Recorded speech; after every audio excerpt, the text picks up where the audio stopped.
Vous êtes député modem de la 5e circonscription en Indre-et-Loire et membre de la majorité présidentielle.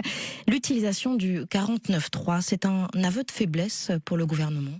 Oui et non, parce que j'ai envie de dire, oui, il faut faire une bonne distinction entre le gouvernement et aussi les parlementaires. Effectivement, nous, en tant que parlementaires, particulièrement avec mon groupe démocrate, jusqu'au bout, on s'est battu pour voter. Parce que voter, c'est aussi, je veux dire, annoncer la couleur de chaque député. Que chaque député, chaque parlementaire est devant sa responsabilité. Là, en fait, on lui enlève sa responsabilité. Et je dirais, pour certains collègues, c'est bien commode de pouvoir se cacher derrière le 49.3 au lieu de s'exprimer sur cette réforme de retraite. Alors, est-ce que ça veut dire que c'est le gouvernement qui a failli ou pas? Le gouvernement a utilisé les outils à sa disposition dans cette 5e République. Simplement, ces outils ne sont plus du tout, à mon avis, et je l'ai dit depuis longtemps, adaptés au temps moderne, j'ai envie de dire. Les gens ont envie de participer. Les gens n'ont pas envie d'être dessaisis de quelque chose qui les concerne directement. Il est toujours favorable dans une démocratie. Mais cette méthode, elle ne vous plaît pas, finalement? Non, mais elle fait partie de cette 5e. Donc nous devons changer les institutions. D'ailleurs, c'est un projet aussi qui est porté par la majorité. Ça c'est très clair. Et le gouvernement, par contre, c'est là que je mets un petit bémol sur le mot faiblesse. Ce n'est quand même pas un 49.3 qui a été actionné par rapport au projet initial du gouvernement, mais sur un projet qui a été quand même négocié avec une commission mixte paritaire qui a été conclusif, où les membres ont voté avec 10 voix contre 4 voix pour un texte qui a été largement amendé. Et maintenant, par contre, j'ai envie de dire, la démocratie, oui, on peut avoir l'impression qu'elle est mise à mal, mais on a encore la motion de censure.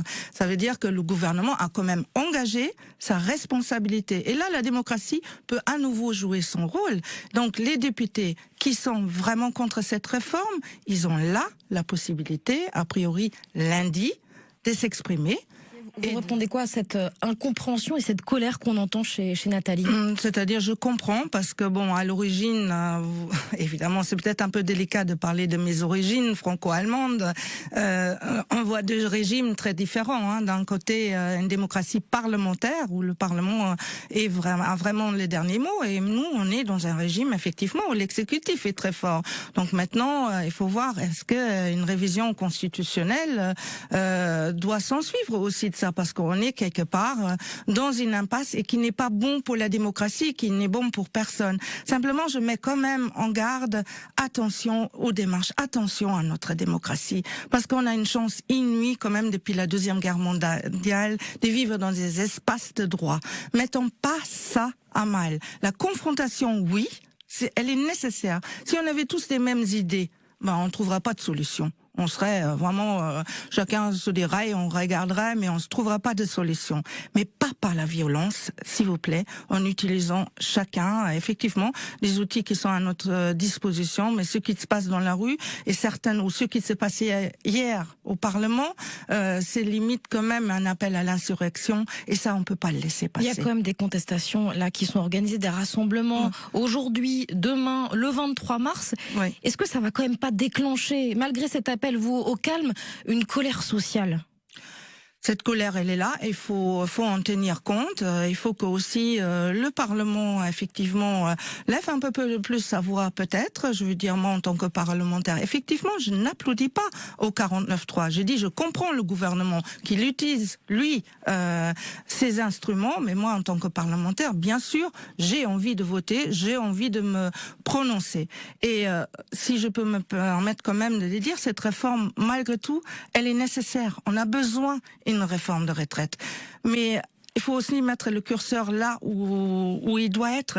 Nous sommes dans un pays extrêmement endetté et on a une démographie en baisse. Et or, tout notre contrat social repose sur une démographie vivante.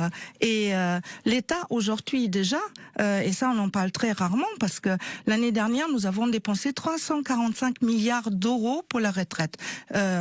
L'État, ça part 145 milliards. On comprend, Sabine Thier, que vous êtes pour cette réforme des retraites, mais peut-être pas la manière dont ça a été fait. Pas la manière dont elle a été expliquer, parce que nous vivons pas dans un vase clos. Nous sommes dans un environnement européen et international et qui ne fait pas de cadeaux. Et nous finançons aujourd'hui la retraite par la dette. Donc, quand vous empruntez à une banque, qu'est-ce qu'il vous demande, le banquier? Qu'est-ce qu'il veut? Avoir la confiance dans votre capacité de rembourser. Si on perd cette confiance-là, ben on finance plus rien de tout, parce qu'on a toujours l'impression l'argent est quelque part caché, et avec le Covid, la réponse qu'on a donnée, que cet argent-là, ben on le trouve. Maintenant, on le trouve à l'extérieur. Sabine Tillet, vous parlez de confiance, justement. Oui. Est-ce que vous n'avez pas peur d'avoir perdu la confiance de vos électeurs? Est-ce que dans votre circonscription, ça va pas être difficile dans les jours à venir bien sûr, de revenir sur le terrain? Bien sûr, ça va être difficile pour nous. Et c'est là aussi où notre système est un tout petit peu à bout de souffle. Et j'ai envie de dire injuste aussi pour nous. Parce que nous, les parlementaires, nous sommes en première ligne pour les décisions que nous n'avons pas prises. Et ça va aider par contre, aussi les extrêmes. Ça va aider les extrêmes, Sabine Tillet, ça? Ça peut, oui, je pense. Ça peut, mais attention justement aux extrêmes. Moi, j'ai vu ce que ça donne. On a eu les deux extrêmes du côté allemand, et je crois que le vrai courage politique, c'est de chercher la mesure, la bonne mesure au milieu. Parce qu'être extrême, c'est extrêmement facile, j'ai envie de dire. Merci beaucoup, Sabine Tillet, d'être intervenue ce matin sur France Bleu Touraine pour parler de ce 49.3 donc qui a été déclenché. On a bien compris que vous étiez pour cette réforme, mais pas de cette manière-là. Merci à vous.